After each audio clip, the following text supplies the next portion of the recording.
This is the Sports Central Podcast. I am just beyond excited to have the opportunity to sit across from the Jackie Joyner-Kersee. It's so great to meet you. How is it for you to be back here in Westwood?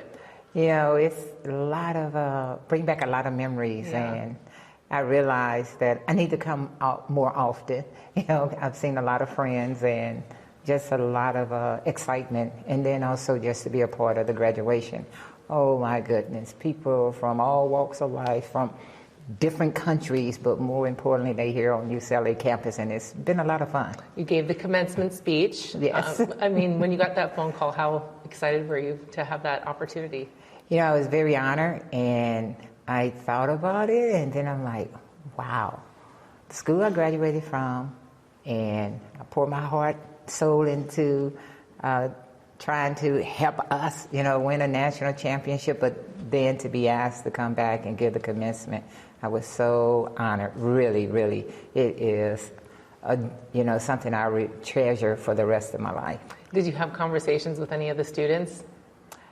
Beforehand, after I did the commencement, yes, and got a lot of great feedback. Because sometimes you don't know, you know, and I'm not one that want to preach to you or anything. You know, I just speak from my heart and hope I connect with you, and it seemed like it resonated with, you know, with a lot of the students. Even the commencement was over. I was out doing a walk, early morning walk, and some students said, Miss Jackie, I just want to say, you inspired me. Thank you for your speech. I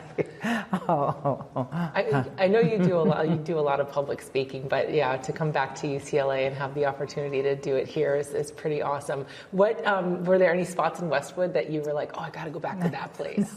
You know, not really, because you know, Dee Dee Reese, was that? Oh yeah, Dee Dee Reese. I'm gonna do that before we leave because I got to bring somebody some cookies back. Okay. I'm like, what?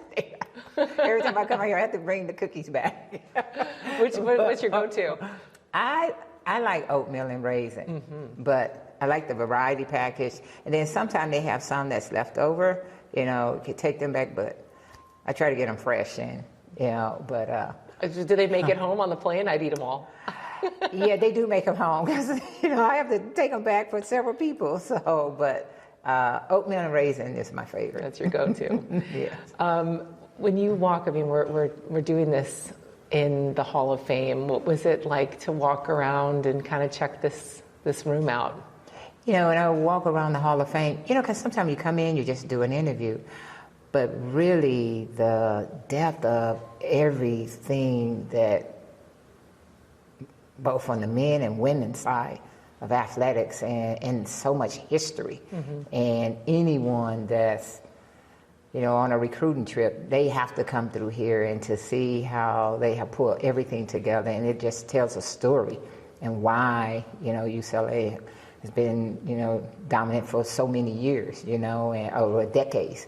But it gives you goosebumps, and some things I hadn't seen, you know, just to go into John Wooden's den, that was like, whoa, you know, it's like his office, and, you know, nothing fancy about it, but hey, a man, few words, but dynamic in everything that he touched, the way he inspired people, but, you know, not just on the basketball court, but off the court, and, you know, the pyramids of success, it's all here. As you're walking through the Hall of Fame, you're like, oh, my name's on this, I'm in this photo, I'm engraved on this plaque, on that trophy. Yes. You know. She's like, you know, I'm a little bit all over this place. Right. You know, and I can see, you know, from years of different hairstyles.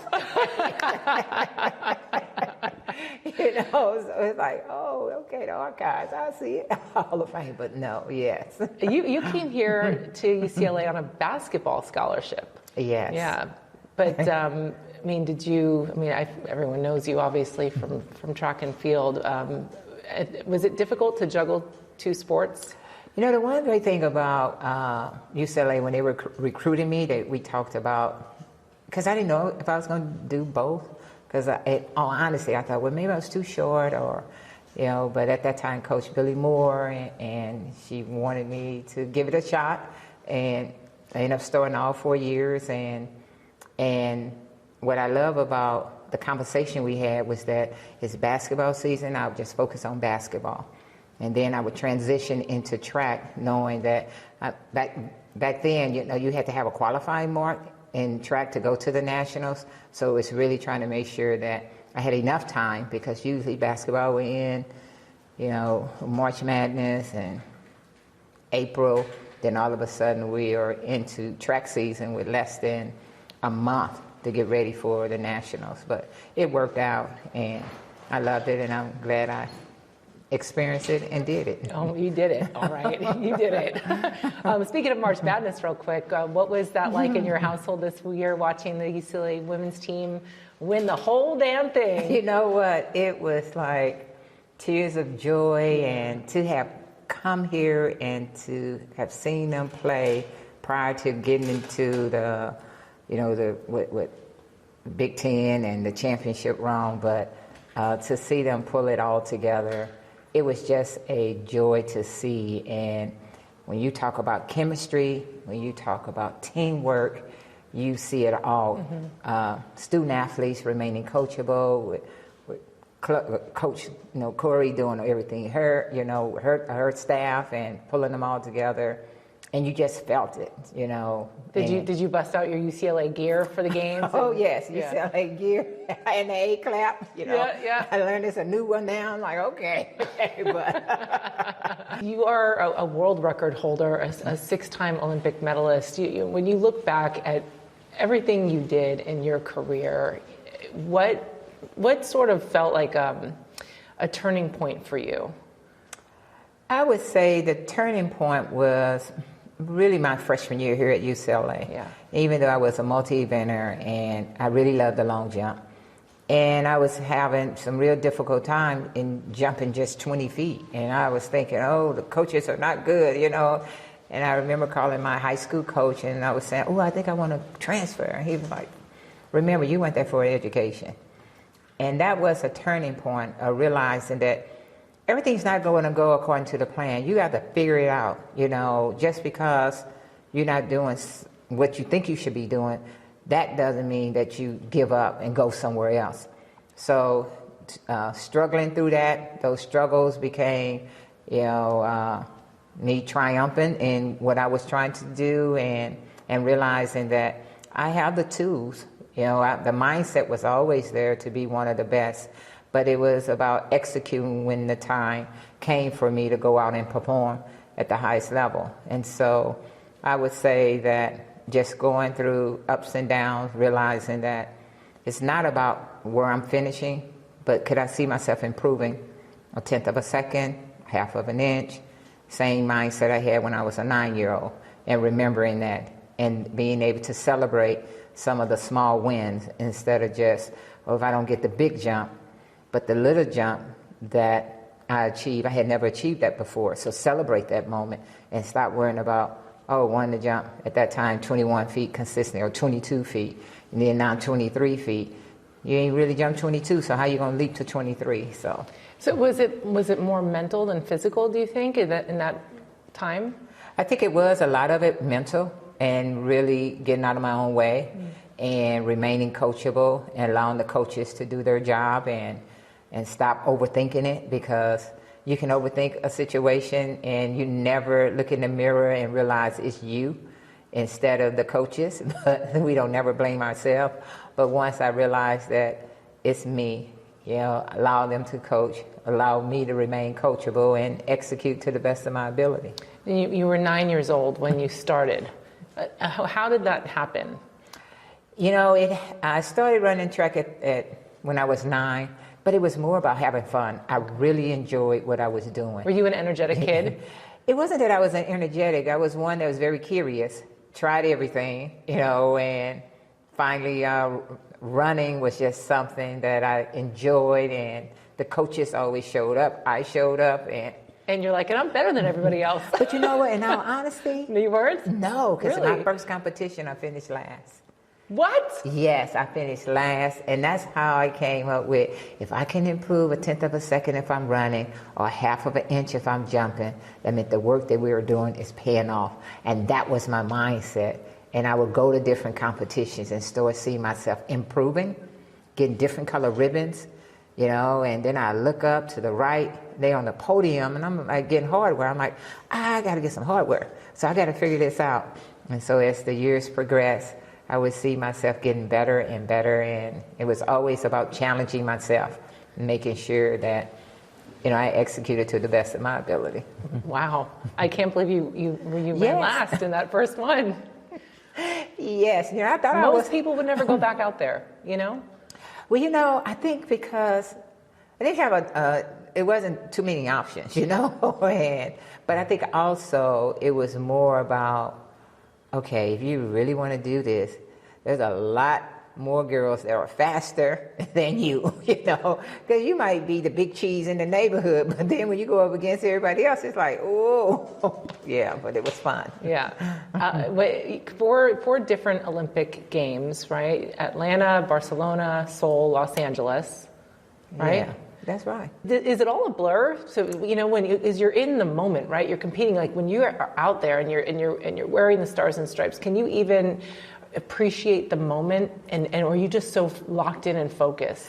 You know, when you're competing at the highest level at the Olympic Games, you are locked in, and you don't appreciate the moment until after all the competition is done, because you're so absorbed with, okay, did I do this? Did I do this? Did I, you know? And so you lose sight of enjoying the moment, and sometimes it was good for me, because I could enjoy the moment so much that I call it the butterflies or the nervousness, that I want to bottle that up. And then when I get on the track to perform, that's when I release it. Mm-hmm. But then if I'm enjoying the moment and whatever butterflies, I'm releasing it in an atmosphere that's not going to be beneficial to me when I get on the track to perform. Does anything give you butterflies these days? Oh, yes. I learned early on not to be too relaxed, not to be overconfident, and to have that little bit of nervousness, because it helps me to stay centered and focus on what I need to do. Mm-hmm. When you retired from competition, what did you do? What was the first thing that you're like, all right, I don't have to do this anymore. I don't have to do that anymore. What did you let your guard down on? Oh, yeah, I let my guard down on not doing a long running. Being able to manage what I eat. I've always tried to really have I don't like to say a good diet, but a balance, you know, and do things in moderation.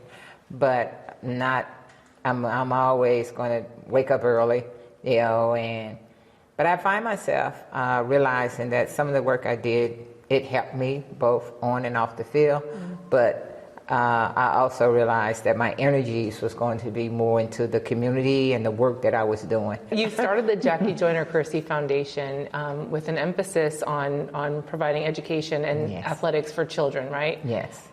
Why was that a passion of yours? You know, when I was growing up, I came through a community center. That's how I fell in love with track and field and so many other things that I was doing. And so through the Jackie Joyner-Kersee Foundation, we use sports as a hook. But more importantly, I try to make sure we expose them to things the students, that they don't think they need to be exposed to. We try to make sure they can read at grade level. You know, I started an academy in 2021 with kindergarten, first grade, second grade. Now we've gone up to fifth grade. We're just trying to keep our students on reading levels, you know, and on June 17th, we'll be ribbon cutting on our Jackie Joyner-Kersee Food Agriculture Innovation Center. Wow. Yes. Congratulations. Thank you. And so it's been a labor, it would always be a labor of love. You know, we service over 10,000 families annually, serve over 70,000 plus meals. You know, I have a curriculum around winning in life based off 14 different principles with social, emotional learning, pouring it into our students and really being into the community of East St. Louis. You know, I love being out in Los Angeles. I love being in California, but it was very important for me to go back in the community because it's very underserved.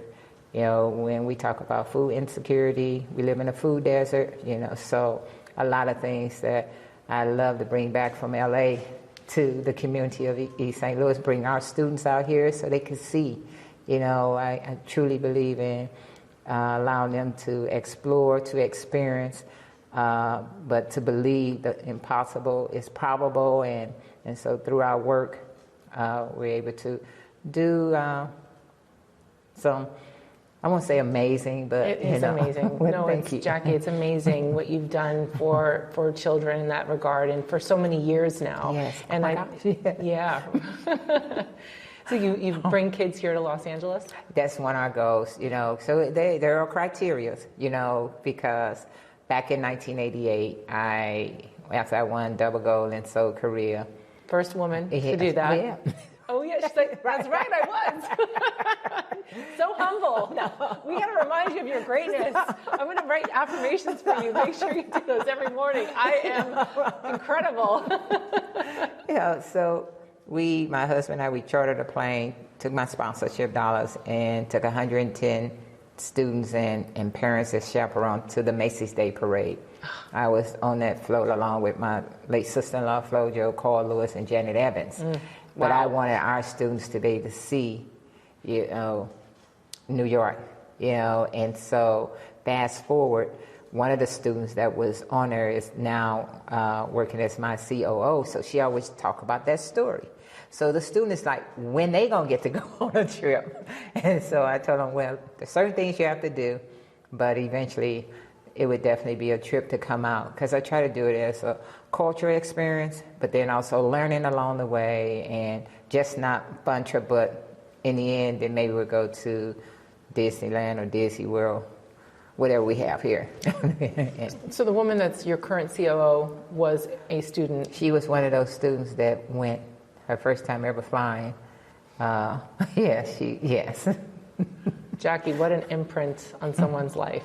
Oh my gosh, yeah, and sometimes we just take it for granted, but when we sharing the stories and how it's an aha moment for some of the students and really encouraging them, you got to continue to, I got to continue to see you, one, being respectful, listening, working with your teachers, not just when you come here, but when you're in school, not disrespecting your parents. There's a lot of things that go into it. And they go, oh, we all do it. I'm like, okay.